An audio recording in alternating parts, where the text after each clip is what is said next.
Welcome to ProjectME, the podcast. I'm your host, Tiffany Carter, the founder of ProjectME, multi-millionaire entrepreneur, former TV newscaster, money-making expert, female empowerment speaker, and self-proclaimed office supply addict.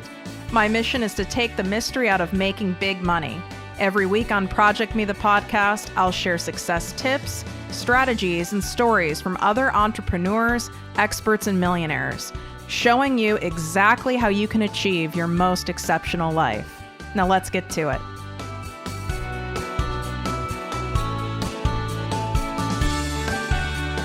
Are you tired of grinding away to make money, feeling like you need to clone yourself to make your business a success? I know, I was once there too, working 12 to 14 hours a day, 7 days a week with no me time and totally overwhelmed. I knew there had to be an easier and more fun way to make massive money. And that's when I discovered passive income. Fast forward years later, and now I consistently make hundreds of thousands of dollars a year while I sleep and with little of my time. My Lord, is this a freeing and empowering feeling. It's my mission and passion to teach all of you to do the same. So I created the exclusive ProjectME Passive Income Posse, where I directly teach you how to incorporate passive income streams into your life and business. If you desire the same financial freedom I've created, message me on Instagram or Facebook at ProjectME with Tiffany, and I will send you the group application requirements. We're keeping this group small so everyone gets customized guidance and attention. All right, now back to today's episode.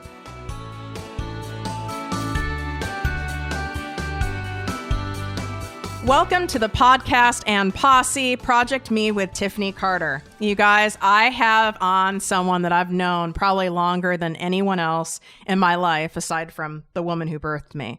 This chick, I know her story, and she is legit as it comes. I can vouch for every single thing that she's going to say. So I'm super excited to have on Meliss Tucci. She's the #1 Coldwell banker in California. She's the official agent of the San Diego Padres. And get this, you guys, as a real estate broker, she's sold over $120 million in real estate in just 2018. Like, how's that for impressive? Hey, Melissa, welcome to the show. Hey, good to be here. Thanks for having me. I am so excited to have you on. First off, I have to start with this. You guys, we love, I know you guys love hearing how people started. You don't just end up with this level of success. And Melissa is such a perfect example. I remember, Melissa, when you did hardcore cold calling, where you had you would do 50 cold calls a day or something, not in real estate, but when you were doing other sales before you got into real estate, right? Yeah, I sold yellow page advertising, and I would, after everyone would go home and leave the office, I'd be there dialing probably 100 different people, cold calling every day, just because that's what it takes in order to make it happen. You have to do what no one else wants to do.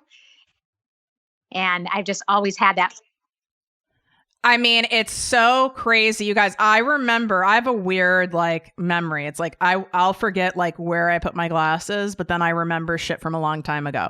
I remember in where she was living, she had Post-it notes everywhere. And I was it was pure insanity. And I remember I was what the hell are you doing? Because I think I was still a newscaster or I was in pharmaceutical sales. And I was what? I go, how many cold calls are you making a day? And you said something 50 or 100. I go, a day? And she really did it every fucking day. That's unbelievable. It is so funny. I was thinking about my Post-it notes actually, because I used to literally have them all over my desk. It was like wallpaper, but on my desk of Post-it notes. And thank God I stopped doing that. It Post-it notes overtook my life, but it was my way. It was my way of managing and organizing. And obviously that was before we had so many tools with social media and calendars online. So it was that was the way that it got done for me. Hilarious that you remember that. I do. I'm visual too. So it's as much as I love all the extra digital tools we have, nothing beats a solid Post-it and a Sharpie for me. Totally. I totally just agree. Works for me. I love it and it works. So how did you do all those cold calls day after day, when people are rude, they hang up. I mean, how did you keep yourself motivated? You know what? It only takes one person that tells you yes that makes all the 200 no's feel better. And that's what I always had told people. It's like, if you just give up after trying and so many people say no, and so many, it just, that one person could just be that ray of sunshine that changes your whole outlook and keeps you going to the next, 500 calls. And you do develop a thicker skin. You can't take things personally. They don't know you. You're just trying to, sell a product and sell yourself. So you have to have like an inner drive that just lets you motivate your own self to make it happen. I mean, we're in such an instant gratification time in the history of life, right? Everything is like instant and now, and people want, to do a Instagram post, right? And then they want, they're judging their self-worth by how many likes they have. And it's like, it becomes, addicting. So then when it comes to business and actually having to prospect, right? Whether you're doing that digitally or you're doing it through a phone or through a networking event. It's like, Melissa, what do you do when you go to networking event after networking event and you're prospecting in all these different ways? And like you said, you've put in so much effort and even a months of time, and you're not getting that one ray of sunshine. Yes.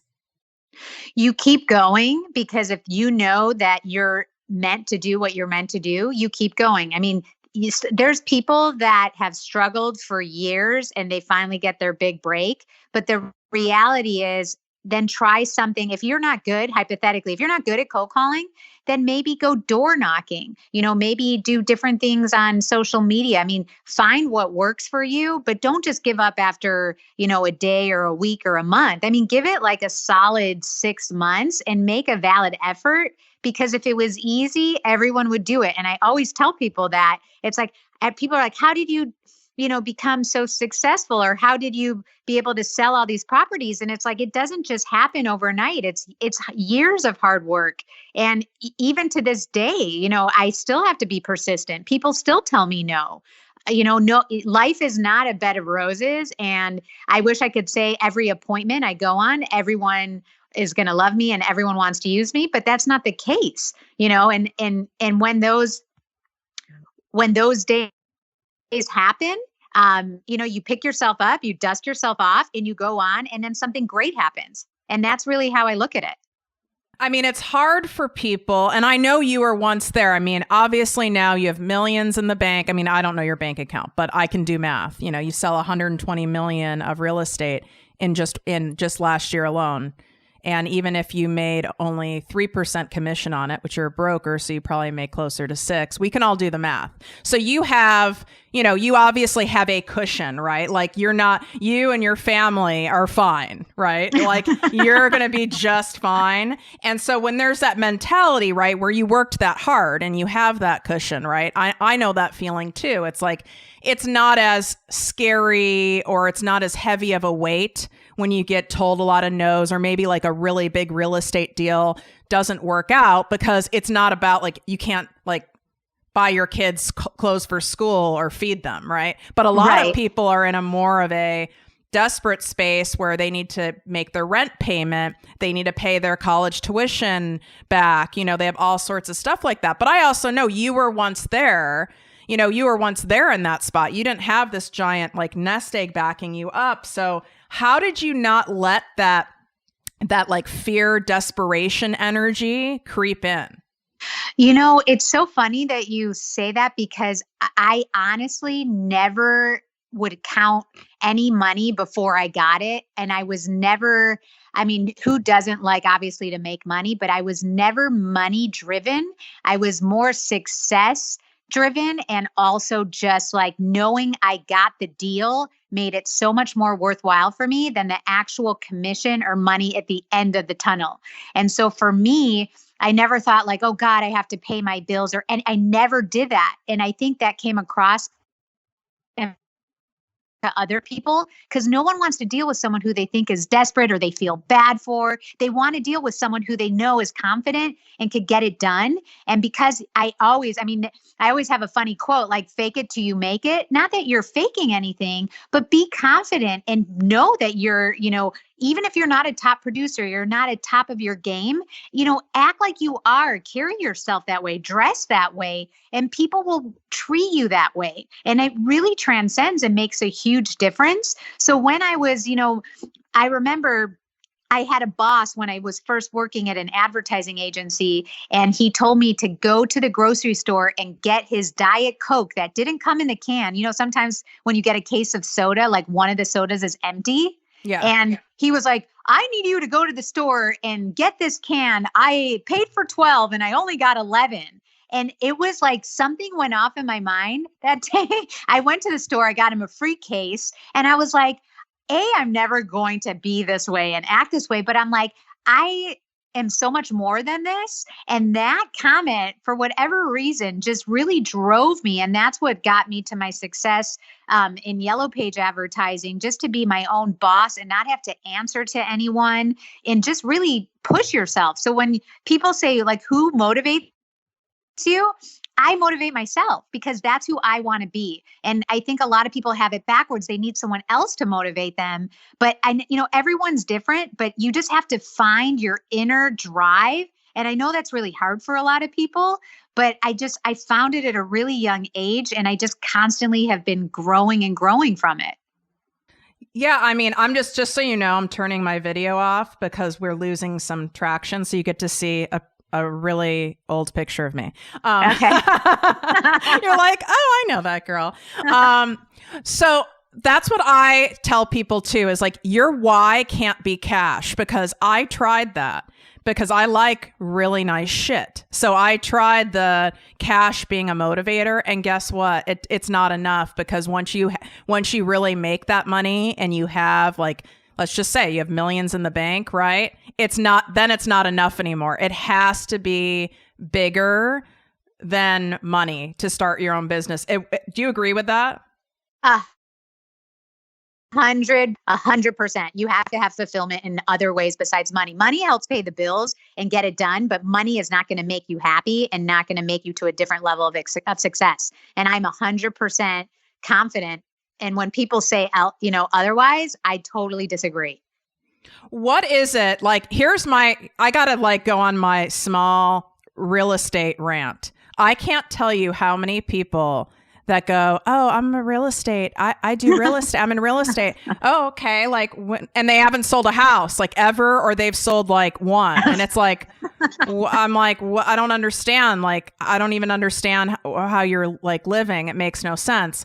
And I know you see that because this is something very common in the industry. Why do you think in your industry, that is so common, where it's like that's a hard exam. It's not like some easy exam. You have to actually take a test you have to study for. And it's like, then they don't have any sales. I don't get it. Like, what's the problem? Well, and there's different courses you have to take too. And then as a broker, you have to take even more. But no, 100%. And it's funny that you say that, because some people just need a title. I don't know if they have a significant other or other, sources of funds. But just to give you an example, in San Diego County alone, there's over 20,000 real estate agents. That includes real estate agents and real estate brokers.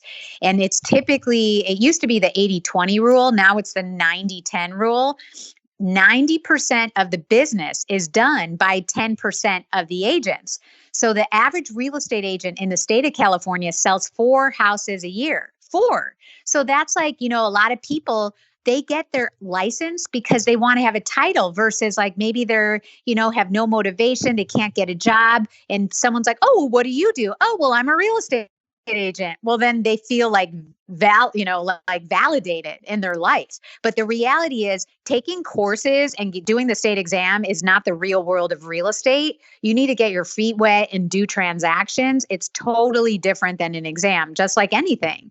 So it's, it looks like a lot of glory and a lot of, shining, things in the air. And people are always thinking like, oh, it's so easy to sell real estate. But the reality is, I mean, I have a lot of gray hairs over real estate. I mean, I'm people's therapist. Last night I was on the phone with this client till like 10:30 at night. I put in the extra hours versus there's a lot of agents that'll say on their voicemail, if it's after 5 p.m., I'll return your call the next business day. And I'm like, why would you even say that? Just don't answer your phone. Yeah, exactly. It's ridiculous. Yeah, totally. So that to answer your question, unfortunately, anyone could get a real estate license if you could pass the exam.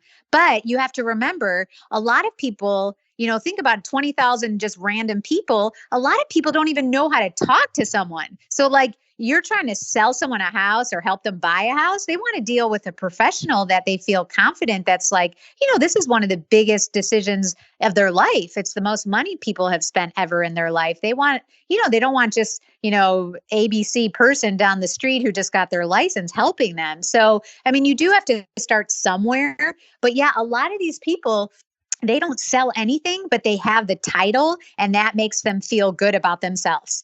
And it's just crazy because, I mean, if you think about, 20,000 agents, and I've been doing this now, getting close to almost 20 years in San Diego. And in the height of the market, when it was like 2005 and 6 and things were just going crazy, there was close to 27,000 agents because everyone was trying to jump on the bandwagon. But it's really, that's why I always tell, sellers as well as buyers, do your homework, look at people, look at their credentials. How much have they sold? What's their knowledge on the area? Because you're trusting people, with negotiating skills and just getting it done and, multiple offers. I mean, there's so many facets to real estate. It's not just, oh, I found a house, let's buy it, it's done. I mean, there's so much involvement that it really does amaze me. Some of these people that do have their license, like I can't even like have an intelligent conversation with some of them, yet alone how are they going to, find a client? It's crazy. Well, these are the people that aren't making any money. But you said something interesting, right? You said do your homework, make sure someone has experience. But obviously everyone starts somewhere. And I remember when you started. So for people who are just starting, whatever business it is, right? Because I tell everyone there's sales and marketing involved in every business, even a church and a synagogue sells. That's why there's galas, there's bake sales. Everyone sells, you guys. Like totally. Everyone has to, like all nonprofits sell or they wouldn't exist. Anyway, so what would you say to people who are just starting out? I have a lot of people who do business coaching, or like your brother who's a public speaker. People who do a lot of stuff like that, or they want to be like a fitness advisor, or they want to be an interior designer, and they're just starting. What do you have for advice for them? Like, where do they go to find their potential clients? The first thing that I did, you have to go with the industry and what opportunities you have in the industry you're interested in. So when I first got my license, the first thing that I did was, again, I hit the phones. I called properties that expired, that the agent couldn't sell it. It never sold. And it was basically just hard dialing, cold calling at like 7 a.m. Sometimes people weren't too happy, but you had to do that because you're competing with other people. And then from there, I got my first listing. From there, I got 5 buyer leads. And then it just kind of, I'll segue to after that. But I would say whatever your industry that you're in or interested in, you need to kind of give your time and effort, and then it comes back, twofold after. So go to different organizations, volunteer your time, see if you could have someone that you look up to, if they could mentor you at no cost, like maybe you could be an assistant to them. You need to kind of get your feet wet and see exactly who is successful, what they are doing, and, take them maybe to coffee and just, see if you could talk to them for 10 minutes, and just learn from them. I mean, you have to kind of figure out what is it going and what makes them successful. You might not be able to do, and you might not be good at, and you need to find what you're good at. So you need to get out there in real estate. If you're a new agent, you should go to do open houses. Ask high producing agents if you could do open houses for them. It gets you experience. It gets you talking to people. So by just like sitting behind a desk or looking at a computer. I know we're in the digital age and there's a ton with social media, but you have to make the connections and you have to build relationships. And I think with social media and all the connections, that's a great way too to do in addition to actually face-to-face meetings, because I still believe there's a connection when you meet people face-to-face. So doing that, really I think would help you get your start and really learning from, who you want to eventually be or what you want to be. And I tell people, like, because so many people over my career, they wanted my advice, right, for free, or my mentorship. And it's not possible, obviously, for me to give that, nor is it for you, first off, to anyone, because some people, right, I just know they're not going to follow through. It's a waste of my time. And even if I know they'll follow through, right, I only have so much time. I have to honor my time just as you honor yours. So now I charge people for it. They can hire me as a business coach and I can help get them to where they want to be faster. But what I've noticed is a lot of people think, oh, I'll hire Tiffany. Yeah, it's a lot of money, but it's worth it because then within 6 months, I'll be a millionaire. It's like, what the fuck? Like, it'd be like, I'm going to be with Melissa. I'm going to do open houses for Melissa. I might even take Melissa out to a nice dinner or do something like that. And she's going to mentor me. And therefore I'm going to be a super successful agent in 1 year. I mean, do you see that? All the time. I am all the time. Now, I don't see it being actually what happens, but I've had people ask me and approach me. I always have people say, could I pick your brain? Which, by the way, I hate that saying. I hope you don't say that. Awful. No, awful. It's like, I want to use you and waste your time. That's what that means to me. Go ahead. Yes. Sorry. They're like, could I pick your brain and take you to lunch or take you to coffee? And it's like, if I did that for and I'm very flattered. I mean, I appreciate people saying that, but like, I try to give back to the community. I speak at different events. I speak at conventions with real estate. I donate. I'm a fundraising manager for one of my daughter's softball leagues. Like there's only so much sometimes you could give, and I feel bad, but it's like, and the thing is when you do tell people what to do, it's like that saying, like, you could lead a horse to water, or you can't make him drink. Like, people don't do it. And I don't know if they're lazy, they're not motivated. I just don't get it, because that's just not how I am. But a lot of times, people think like, okay, if I just follow you and do, whatever you do, like, I'm going to just like make all these things are, going to happen. And it's like, a lot of good things could happen, but you have to be part of making it happen. You can't just like ride on someone's coattails, and so there's no get rich quick scheme, and people who still think that, are just never going to be successful. You have to surround yourself with successful people. I do believe that is important, but you also have to be your own reason to become successful and make it happen and not rely on other people. So I'm glad you don't say pick your brain, because the worst ever. The worst. Can I pick your brain? And the other worst thing is, here, let me tell you guys how to get the attention of someone who is at like a level, and I don't mean it to be demeaning, but like of Melissa or myself, right? Offer them something for them. Be of service to them, right? Like how 100%. Melissa said, offer a really busy broker to sit in their open houses, right? That's being of service. It's not just being like a taker, because people who are at a certain level in their career and monetary wise, they get asked for, can I borrow some of your time? I get this a lot. Can I borrow some of your time for some, business advice? Borrow? What, are you going to give me back time? I didn't know it was possible. Right. Well, they don't even say that. One guy actually was so persistent. He was like, could I just take you to lunch and, just for 15 minutes? And I was like, you know what? I really don't have time. He's like, you don't have 15 minutes? Like, who doesn't have 15 minutes? Ew. I know. And I was like wanting to be like, look, dude, I don't have 15 minutes for you. Like, go away. But I was still nice. I always try to remain professional, because you never know, especially in my industry, it always is a circle. You always run back into people. And what I said to him was, I'm very flattered, but unfortunately, I do get asked that all the time. And the time that I do have, I like to use it, for myself or, with my family, something to that effect. But like, I shouldn't have to feel like I'm being forced to have to talk to someone. Right. It's just so ridiculous. Exactly. So you guys, please make a mental note of this. All right. So what is it that you feel that you do differently year over year that makes you, the number one real estate broker? Like, what is it that you attribute that success to? It's actually really very simple, and you could relate because it's a strong work ethic. I do find that, I don't know if it's from being from Chicago, really strong, work ethic goals. A lot of people, for whatever reason, maybe weren't raised that way, but I constantly have a strong work ethic. I call people back. I respond in a timely fashion, and I act and dress professionally.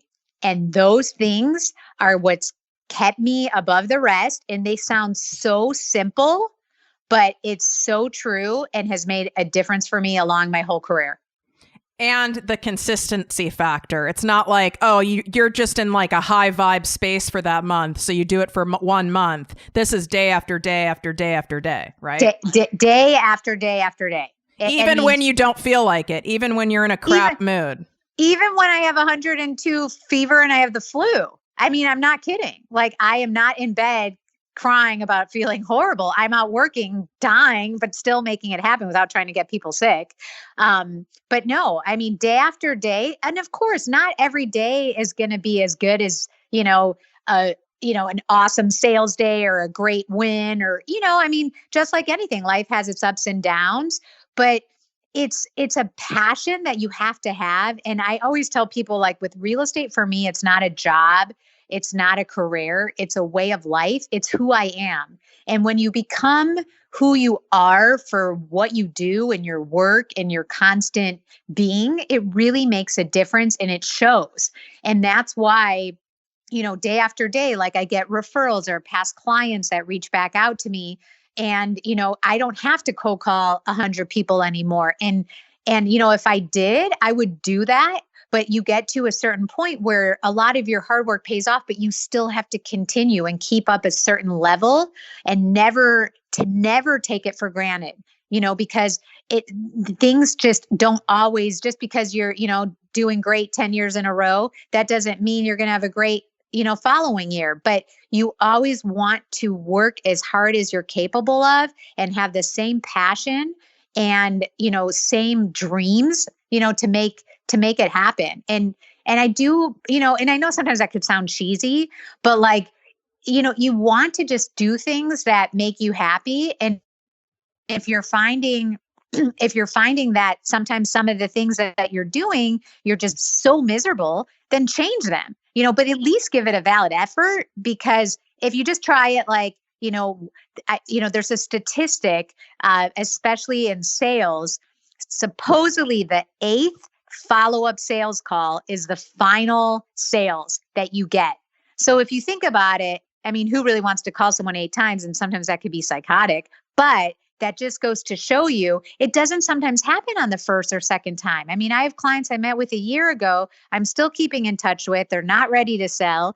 And, I want to be that first person that just gently reminds them, like, oh, hi, how are you? Happy New Year, happy 4th of July, just, constantly be in their space without being too pushy and really try to read your, relationship with that other person and know how to act. So you could be a chameleon and see, what it's going to take to make that connection happen. In any business that you do, you really kind of have to know your audience. Not everyone's personality is going to mesh. Yeah, exactly. And so even now, right, even though you have, I mean, you guys, you should see her email signature. It was like my coordinator reached out, because we want to have like people's bios and some stats on them. Even though I know Melissa, I don't know all of her stats, right? It was like ridiculous. Like, I couldn't even, it was like, I don't even know what to say about this. There's like number 1 this, number 2 in the nation, it was like way too many numbers. But it's like, It's even though you are the official agent of the San Diego Padres. Like, that's super high profile. You have a number one at Coldwell Banker in all of California, which is like one of the most competitive real estate markets in the entire world. Even though you're at this level, you still get told no sometimes, don't you? 100%. I mean, when in my industry, usually people, when they're trying to sell their house, they'll meet with, 2 to 3 agents, and then pick the best one. And, I will say 9 out of 10 times, knock on wood, I typically do get them. But, maybe someone wants, a male, maybe someone wants someone older, maybe someone wants a relative. I mean, you just never know. You always like to think like, well, why? I'm the best person for it. And I always ask too. You can't win them all. Although, believe me, when I don't get something, I get really mad, because I'm like, why didn't I get that? But I turn that like, okay, I'm just going to get the next 10 then. It's going to be fine, because it's just like, I know I could do the best job and better than anyone else. Not that I even know who they met with. And so you can't take rejection personally. You could take it like, okay, well, I can't win them all, but then I'm going to do this much more to get the next one. Or because I didn't get this one, then I'm going to get the next 10. And that's really how I look at it. But I mean, I'm still human. Obviously, it's like no one wants to be told no, but it's not reality to think that you're going to always be told yes and that everything is going to work out, because it's not. But I think that's what makes you humble. That's what makes you hungry. That's what makes you continue to work hard. And I think that if someone is always told yes, then that's just not reality. And then when the one time that they're going to be told no, they're just not going to be able to recover. And so I think it's good. It keeps you sharp. It keeps you on your toes to know that, it makes you just work that much harder to remain and strive to be number one for yourself and for everyone else. I mean, I love that. And you can just tell, you guys, can't you, first off, take a screenshot if you guys are loving all this information and these amazing tips from Melissa and myself in this episode. Take a screenshot and tag at Project Me with Tiffany, and I'll make sure that Melissa and her team see it. So we always love knowing what episodes you guys love and appreciate. So that'll really help. I want to ask you about your mistakes, right? Because we all have made a shit ton of mistakes when you've been, in a business long enough. So what are some of the mistakes you made? It could be early on. It could have been last week where you're like, oh my God, I have to regroup. I will never do that again.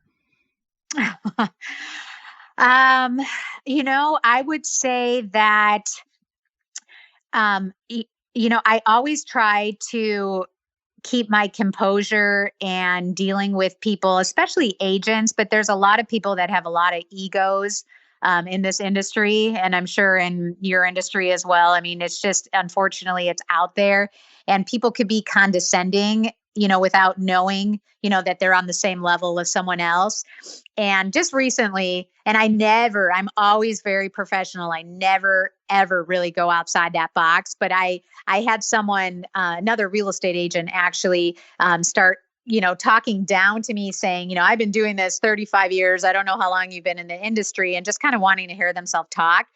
And I it was a long day. And again, I'm human. And I just was like, okay, I understand, but let me just give you some information about myself. And I just kind of rattled off my statistics, and I'm better than that. And I was mad at myself for doing that, but I just had to make a point, because I was like, who does this lady think she is? And then that kind of made her be quiet, right away. I would say that is, that's not really a mistake, but I guess just the reason why I brought that up is I was mad at myself because I never do that, because I never want to go down to someone else's level. And so you constantly just have to tell yourself to remain above the rest and always keep yourself at a higher level. So that way you don't have instances that happen like that. I would say, starting out, I might have probably called, just because I was always gun-ho calling people, I probably called people maybe too early in the morning and too late Which is a problem like that 99.9% of the entire fucking world wouldn't have. Let's you got to tell me how early, keep it real. How early did you start? It was like 6:45. Oh my God, I would have died. Okay, so you're sleeping and you're like trying to sell your house and your phone rings and you're mad that your house hasn't sold from your past agent. You're like, hello. And I'm like, hi, I'm Melissa Tucci. And well, at the time, that was even before I was married. I was like, I'm Melissa Goldstein Tucci. And obviously I had a different pitch, but some people are like, screw you. It's kind of funny now I think about it, but you have to catch people early in the morning or at the end of the day. They're not just going to be dilly-dallying around in the middle of the afternoon. You know what I mean? So, and believe it or not, those were a lot of people telling me to take a hike and, probably other words than that. But I still did it because again, it just took one to make your whole day. And that's all I was looking for. I wasn't looking for everyone. I was looking for one. And if I didn't get that one, then the next day it was going to be better. What mistakes do you see people making in the prospecting, marketing, sales process that you kind of cringe like, oh God, like if I had the time, I would like shake them and tell them to stop. Like that's not going to work. I think some people just don't have the personality to be in sales. And I'm sorry to say that, but like they can't even like formulate a sentence. And if you're going to do that and that's going to be your, bread and butter or your success in life, you need to learn, like take a speech class or something. I mean, some people don't know how to formulate a sentence or talk. And I've just heard people like being like, hi, how are you? And you're like, huh? Like, that's not even a conversation you would have with just like a person in a grocery store. So I think some people's approach is if they're really bad, hypothetically, like on the phone, then do stuff over email, do stuff over Instagram, stuff like that. You have to just kind of find what works for you and find what doesn't work for you, because what doesn't work for you could kill everything that does work for you. Right. Like I know my own limits, and that's important for you guys to look at. Like, what are things you hate, right? Because you don't want to be doing a lot of stuff you hate, even if you think you're good at faking it. Because I used to do all this, right? Like from growing up in an abusive environment, I got very good at like the whole fake it till you make it, because that was survival. So I knew how to fake it. But when you really hate doing something energetically, people can sense that, don't you think? 100%. If you don't like what you're doing, it totally is transparent on the other end. And that's why I always like, if you hate your work, and I know like, say someone, you're in your mid 50s and you've been doing something for 30 years and you just hate it. And it's like, it's not that easy to start over. And I totally get that. But you have to find something that, gets you up in the morning and excited for the day. Like if it's not going to be your work, find a hobby or something, on the side that'll make it happen for you. So I just think that people need to really go dig deep within their self and within their inner, soul, not to, get it all, philosophical. But if you're not going to come across as someone that someone wants to talk to or that even knows what they're talking about, how are you expecting people to have that connection and want to deal with you? You're not. Yeah, I mean, very true. A lot of people in my audience are kind of what you described. Either they might have a well-paying profession, like a nurse practitioner or something, but they're burnt out. It doesn't light them up. So now they want to go and create a company or a career off of their passion. So they're in that transition mode. And what I get from a lot of my clients or when I speak at events, people will say like, but Tiffany, what clout do I have? Because I've not had a paying client yet. I can't say I've been doing this 8 years. So what kind of clout do I really have? And like you were there at one point, right? You were a new agent. Totally. So what did you say for your, so to speak, your pitch? Like, hire me because I've never sold anything before. Like, what do you say? Well, again, this is where you fake it till you make it, but you don't lie and you don't necessarily extend the truth, but you make things more general. So hypothetically, I've been in this industry helping others, right? Use words like that. I've been doing this and it has been successful. This is what I could do. I could devote all of my time, helping you do this because I have this background. So you focus on key words. If someone point blank says, how many houses have you sold and it's your first house, then that's where you would be better off aligning yourself with, a sales, another real estate team or a sales team. And you could say, my team has sold over 100 properties last year. I Because love that. you take it off of yourself. But if you want to totally do it solo, you're going to have to handle those rejections, which I did because I wasn't under a team, but I was with a company, a real estate company at the time that was an independent company. And you could say, how many houses have you sold? Well, my company on average sells about 20 a month. And last year we did over 200. And then, most of the time that satisfies people versus them like, well, how many have you sold, and like really get in your face about it. And that's why you just have to be adaptive to your audience of what they're asking, but you have to have your guard up because you will get questions like that. And you want to know that you're going to answer them where you don't look foolish. Which is why I do a ton of those sales role plays, you guys, on my Instagram stories, on Facebook, in my exclusive group. That's why I do those role plays, because what happens when you do those role plays, it takes that what if paranoia out of your head. Like Meliss and I used to do this shit in high school with guys. Well, what if, seriously, and I know you guys did too. It's like, well, what if he says this? Well, what if he doesn't ask me to prom? Like, who should I go with? We played that what if game to we had 25 scenarios mapped out. And I know you guys have done it too in your personal life. Like, what if I don't get this job? What if the person does this? So you have to do the same thing here. It desensitizes you, takes that fear out because now you have a plan on what to say, right? Right, exactly. You need to know up front. So that way you could answer all objections and not like you're like, you don't want to sound, because then as soon as you sound like you don't know what you're talking about, you're done. Even if you don't know what you are legitimately talking about, but you sound like you do, you're one step ahead because people want to deal with people who they like. Even though maybe the next person might know 20 times more than you, if someone doesn't like them, they're not going to want to deal with them. So if you could have the whole package combined, then that makes you that much better and more successful in the long run. Oh, you said it brilliantly. One of the last questions I want to ask you, partly selfish, but partly because I kind of channel what I know my listeners would want to know too. So a lot of people, when someone says they get the common objection in a lot of industries of, I can't afford it, or I can't afford it right now. And there's a tendency for a lot of entrepreneurs to then say, oh, well, I can reduce my fee or my price by 20%. I've heard real estate brokers and agents even, right, say, well, I'll do it at a 1.5% commission versus 3. What are your thoughts on reducing your commission percentage, on reducing what people are to pay you in order to get that sale?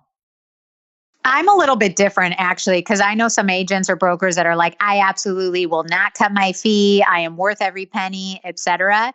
And my thing is, I'm all about the deal. Like I love getting a deal and going to the next one. And I do a lot of volume. So I'm okay reducing my fee. I don't do it all the time, but if it makes the deal happen or makes me get the transaction done, then that deal ends up turning into 5 more deals because I got a referral from that person. And they didn't necessarily be like, oh, use this person because she gave me a deal.